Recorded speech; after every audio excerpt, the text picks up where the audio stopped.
Hello student, मैं हूं नबी और आप देख रहे हैं लर्न विथ नबी।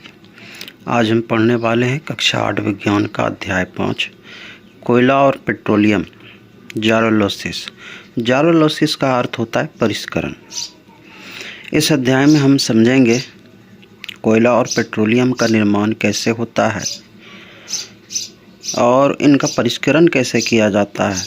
दैनिक जीवन में हम इनका क्या क्या उपयोग करते हैं। तो आइए आगे बढ़ते हैं। वे सभी वस्तुएं जो हमारी आवश्यकताओं की पूर्ति करते हैं संसाधन कहलाते हैं। हम संसाधनों को मुख्यतः दो भागों में वर्गीकृत कर सकते हैं। पहला, अक्षय प्राकृतिक संसाधन या अक्षय ऊर्जा के स्रोत। ऊर्जा के वे स्रोत जो प्रकृति में असीमित मात्रा में उपस्थित हैं तथा मानवीय क्रियाकलापों से उसके स्रोत पर कुछ खास असर नहीं पड़ता है, यानी उसकी मात्रा कम नहीं होती है, समाप्त नहीं होती है। ऐसे ऊर्जा स्रोत को हम अक्षय ऊर्जा स्रोत कहते हैं। उदाहरण के लिए सूर्य का प्रकाश, वायु, पानी, ये ऊर्जा के अक्षय स्रोत हैं। इसके विपरीत ऊर्जा के वो स्रोत जो प्रकृति में सीमित मात्राओं में मौजूद हैं तथा मानवीय क्रियाकलाप द्वारा समाप्त हो सकते हैं, ये समाप्य ऊर्जा स्रोत यानी एग्जॉस्टेबल एनर्जी सोर्स कहलाते हैं। उदाहरण के लिए वन, खनिज, कोयला, पेट्रोलियम, प्राकृतिक गैस, ये सभी के सभी जो है समाप्त होने वाले ऊर्जा के स्रोत हैं। तो अभी हमने समझा कि ऊर्जा के स्रोत दो प्रकार के होते हैं, अक्षय और समाप्त। समाप्त होने वाले ऊर्जा स्रोतों में से एक ऊर्जा स्रोत है जीवाश्म ईंधन। सवाल है कि जीवाश्म ईंधन क्या है, जीवाश्म ईंधन किसे कहा जाता है। कोयला, पेट्रोलियम और प्राकृतिक गैस को जीवाश्म ईंधन कहा जाता है। इसका निर्माण सजीव प्राणियों के मृत अवशेषों से, या आप बोल सकते हैं कि जीवाश्म से हुआ है। इसका निर्माण जो है आज से लाखों करोड़ों वर्ष पहले जब किसी कारणवश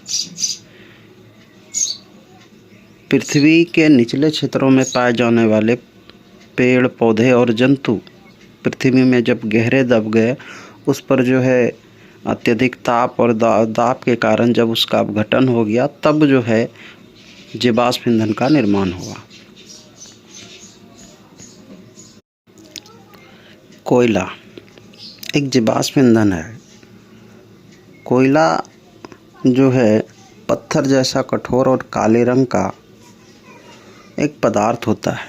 इसका उपयोग हम लोग अपने घरों में जो है ईंधन के रूप में करते हैं, खाना बनाने के लिए।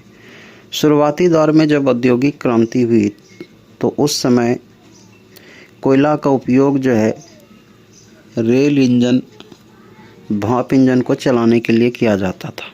कोयले को जलाकर पानी गर्म किया जाता था और उस पानी की सहायता से जो है भाप इंजन को चलाया जाता था।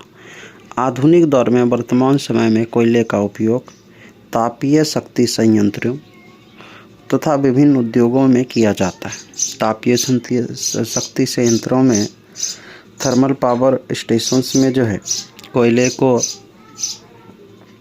का महीन चूरा बनाकर इस पानी गर्म किया जाता है।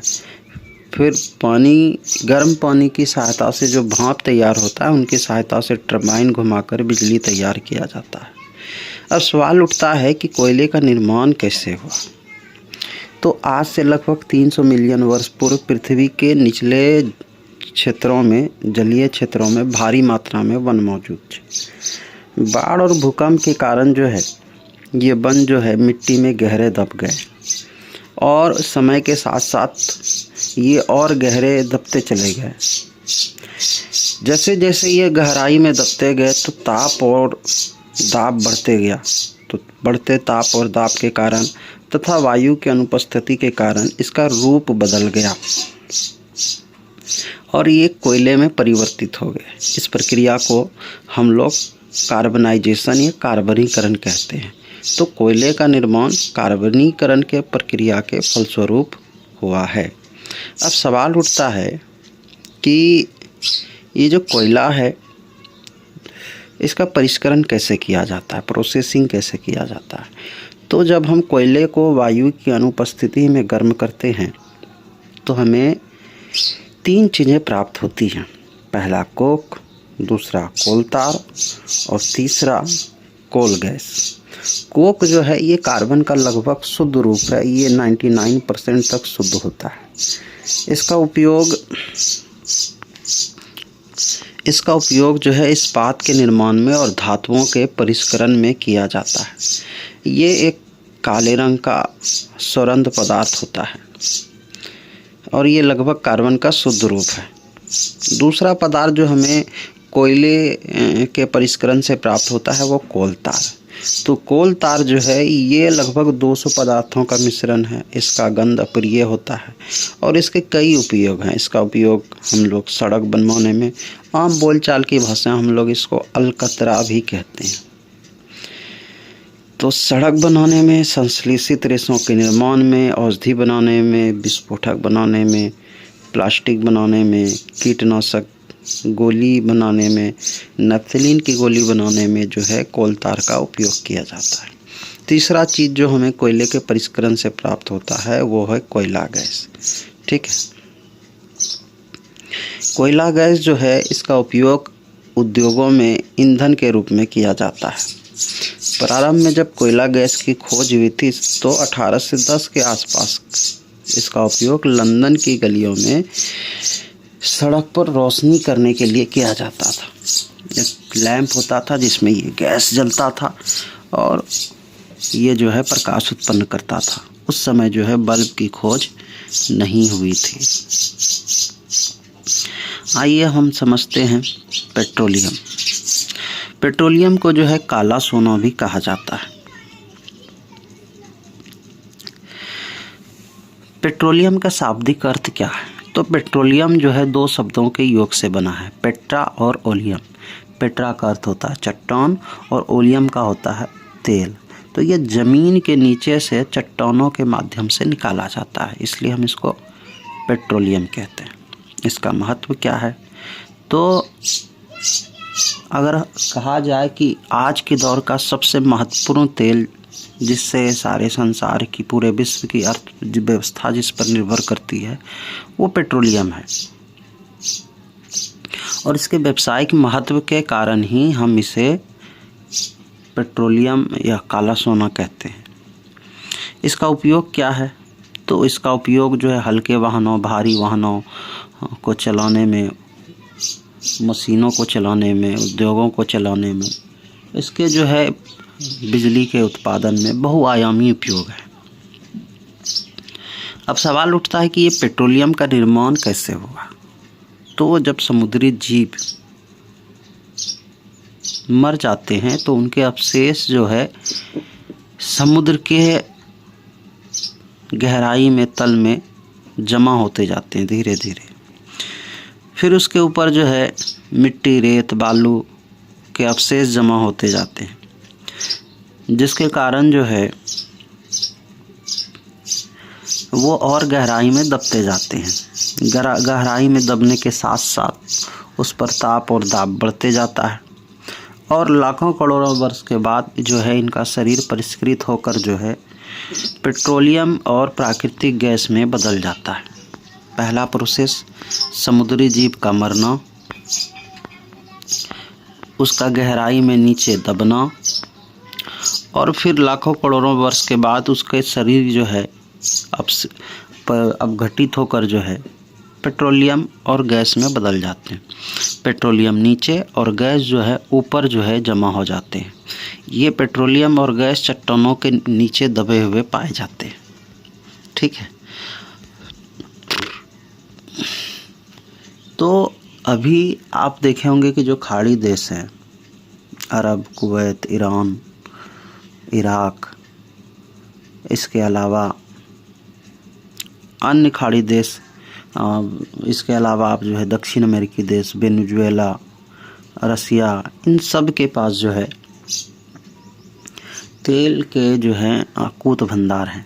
ये क्षेत्र लाखों करोड़ों वर्ष पहले जो है समुद्र के नीचे दबे हुए थे और भूगर्भिक प्रक्रिया के कारण ये ऊपर आ गए, लेकिन तेल उसके अंदर ही रहा। तेल का कुआं क्या है?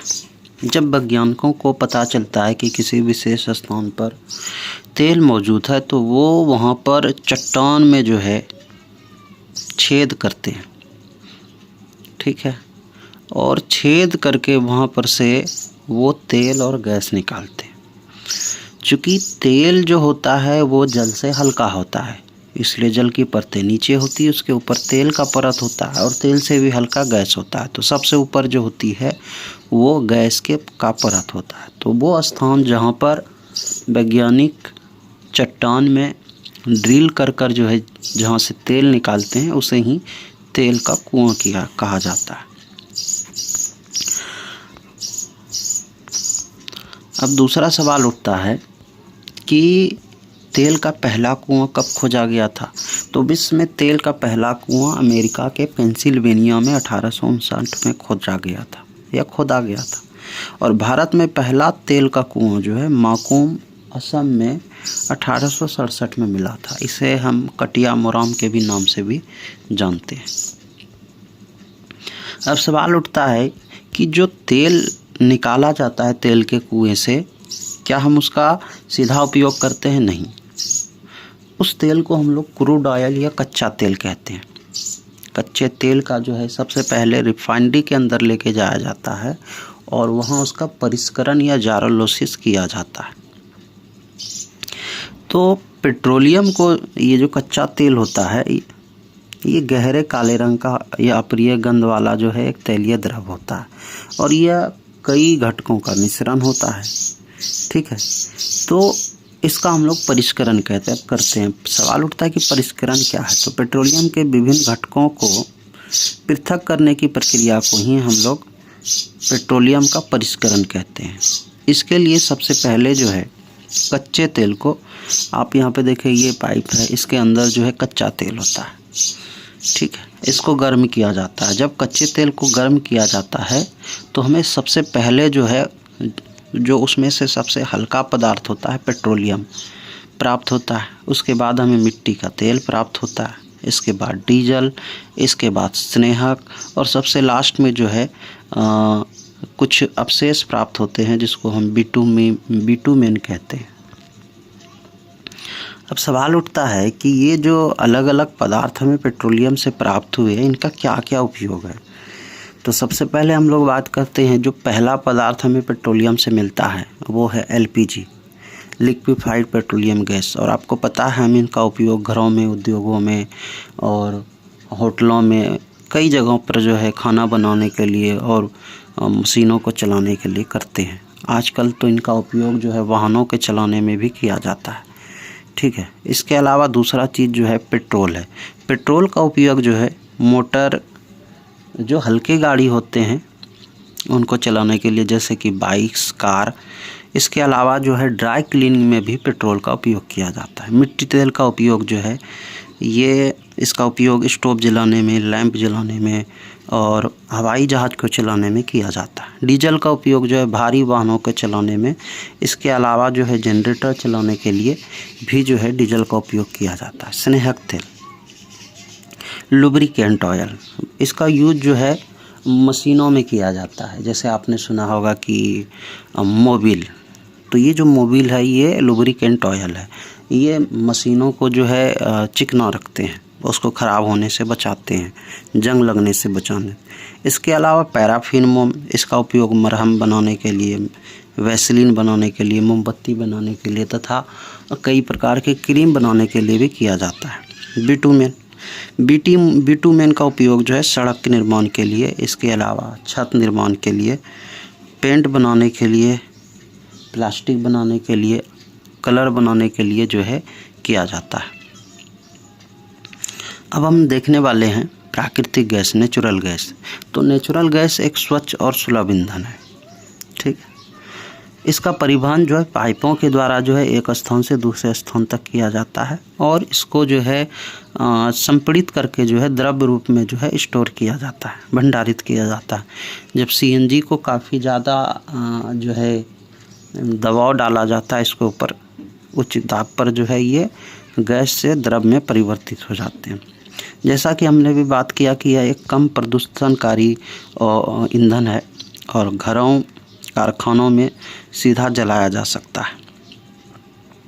तो सीएनजी का उपयोग वर्तमान में जो है बड़ौदा और दिल्ली में जो है पाइपलाइन के द्वारा की जाती है और भारत के कई शहरों में इसका उपयोग जो है वाहनों के चलाने के लिए और भारी गाड़ियों को चलाने के लिए किया जाता है। पेट्रो रसायन, प्राकृतिक गैस और पेट्रोलियम से प्राप्त उपयोगी पदार्थ को हम लोग जो है पेट्रो रसायन के नाम से जानते हैं। ठीक है।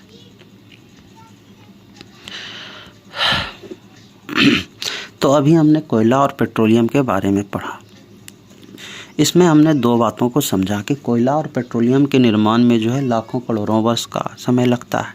इसके अलावा इनमें से कुछ ऐसे ईंधन हैं जैसे कोयला और पेट्रोलियम, इसको जलाने पर जो है कुछ गैस उत्पन्न होते हैं जो हमारे लिए हानिकारक होते हैं, जैसे कार्बन और सल्फर के ऑक्साइड। तो कोयला और पेट्रोलियम, इसकी मात्रा सीमित है, इसको बनने में लाखों करोड़ों वर्ष का समय लगता है और इसके जलने पर जो है वायु प्रदूषण होता है।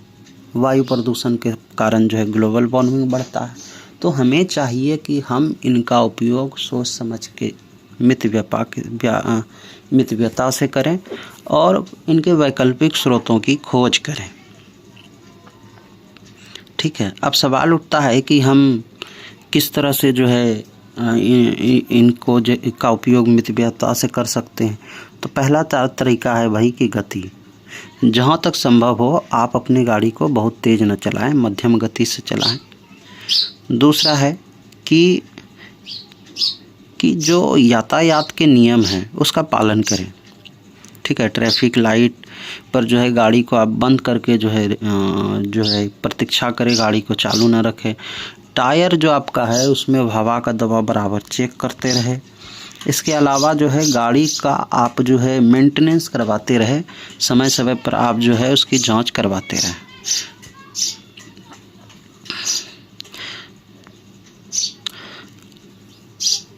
इसके अलावा जो है ये जो कोयला और पेट्रोल है जिस